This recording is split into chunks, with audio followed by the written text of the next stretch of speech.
What's the crack, everybody, and welcome to my video where I will be getting the platinum trophy for Crash 3. And since you're here, before you click off the video, I just want to know if you like this video, leave it a like. If you don't, let me know as well, just because I want to make the best content possible for you guys. And the way I'm going to do this video is in 3 different parts, which will be play through the game and enjoy the levels. This next part will be collecting all of the gems. Then I will collect all the relics, gold or better of course. For the final part of the game, I will be getting all the miscellaneous trophies. And in case you don't know who this daft orange fella is, let me give you a quick rundown. He was experimented on this fella and also foiled his world domination plans, or whatever the Christ they were. And he just breaks boxes, collects gems, relics and crystals, and that's pretty much it. It's not like he has the most interesting backstory like Magneto or something. This was also the easiest game out of all 3 of them, and thank Christ for that. But that's enough of that shite for now. Let's get into this, starting with the first trophy I got, which is taking the scenic route. And you get this for discovering the secret path in the first level of the game. And one of the new things they added to this game is there's underwater levels now. And another new thing in this game is you get to play as Coco a bit more.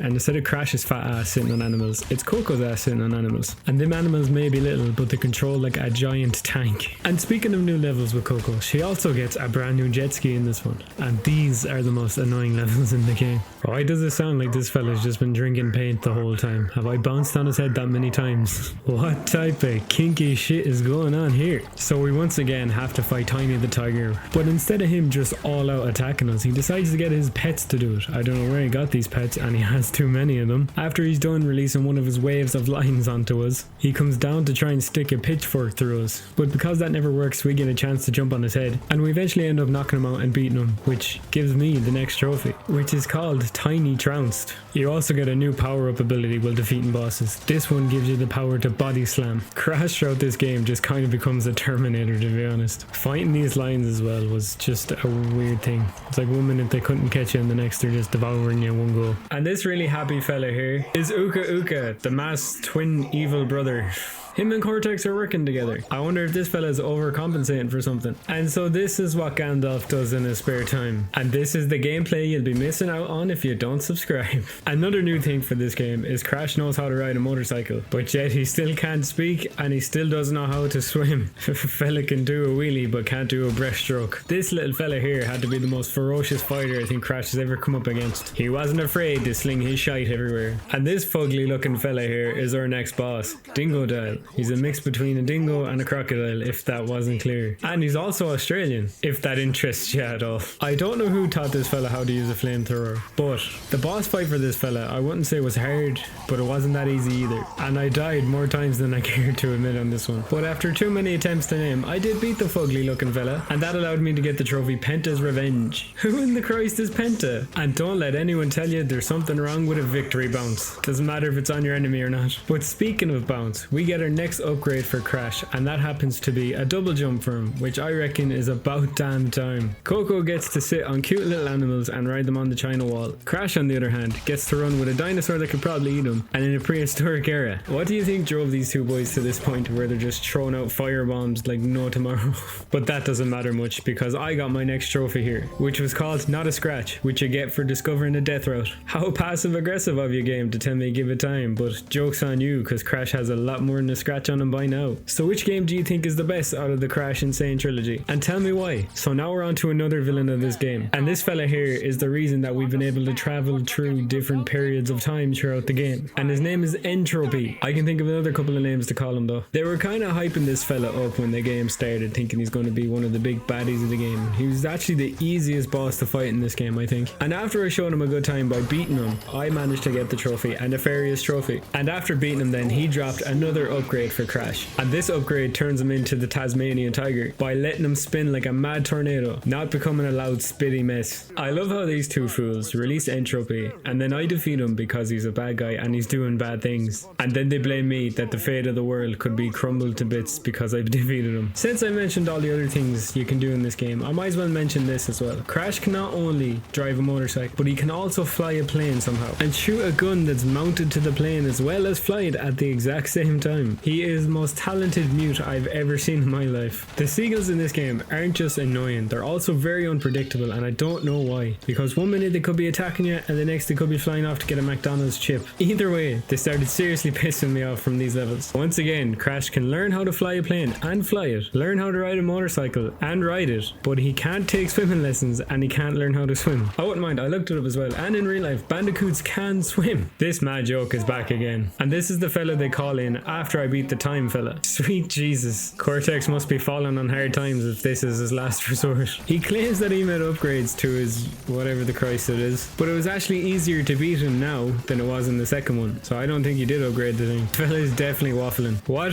in the good God of Power Rangers is going on right here? I swear to God, this is like something from a Saturday morning cartoon going on here. Is it just me, or would that make one hell of a crossover? Crash Bandicoot meets Power Rangers. Anyways, after I beat him once again, I acquired another trophy, and it was called Mecha Wrecked Again. And for Crash's next Terminator upgrade, he gets a fruit bazooka. Nothing says death sure like a face full of fruit. Wampa fruit are dangerous, man. Crash has come such a far way. He started off just spinning enemies away, and now he's blowing them away with a bazooka.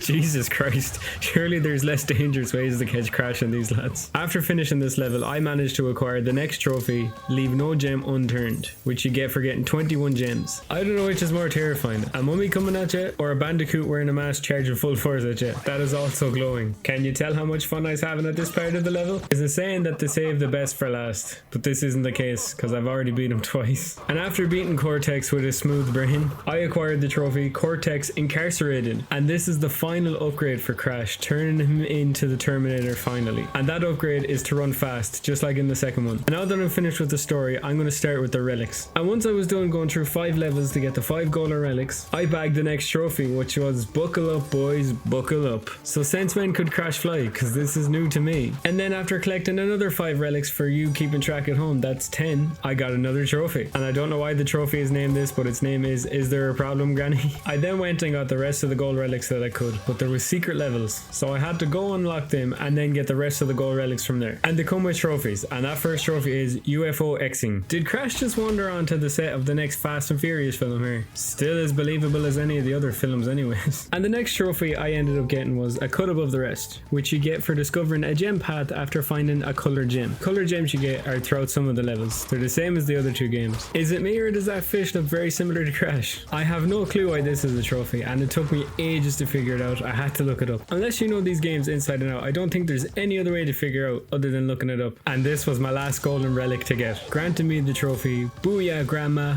booyah. But I have a question. Who are they on about? Their grandma? My grandma? Am I a grandma? Why do they do this in levels? Like, this isn't clever or anything else. It's just really annoying. And the next trophy I acquired was giving 102%. And you get this trophy by earning the gems in the bonus levels. And those gems were not as easy to get as I thought they would be. Especially the one where you play as Coco on that jet ski. It took me ages to find that underwater box. And the next trophy I bagged was bringing down the house, which you get for collecting all 42 gems, colored and non-colored. I'm actually very surprised it took me this long to get this trophy. All you have to do to get this trophy is just die to a mummy. It doesn't matter whose, could be mine, yours, Cortex's, Crash's. The next trophy I got was at Stitch in Time Save 99, and you acquired this trophy just by having 99 lives. And once again, we're on to Coco's trophy, which is called Category 5, and it's a fairly easy, straightforward trophy. All you have to do is cause 5 hurricanes to your enemies. And for this next trophy, I thought it'd be better to play as Crash than Coco, mostly because I thought it would be funnier. And the name of that trophy is Warts and All, and all you have to do to get this trophy is just get blasted by one of Gandalf's balls of magic, of course. I heard this next trophy, Trigger Clicking Good, was actually a product placement by KFC. The next trophy I got was the Riddle of the Sphinx, and you get this just by going all the way back to ancient Egypt and defacing public property. No big deal. And the next trophy I got was Accept No Substitutes, which is just getting rid of the fake Crash. Who knew that Crash would be the smart one out of the 2 of them? The next trophy I got was called Your Moment of Zen, and it took me 2 attempts to try and get this trophy. And all you have to do to get this trophy is just avoid whatever the monkey's flinging at you, until his little monkey arms get too tired to keep flinging whatever it is he's flinging at you. And then after getting that trophy, the platinum trophy finally pops. And that's the end of this video, and it's also the end of the Crash n.sane trilogy, and I enjoyed myself thoroughly getting this. I hope you did too, and I also hope to see you in the next one. Thank you for watching, and I hope to see you in the next video.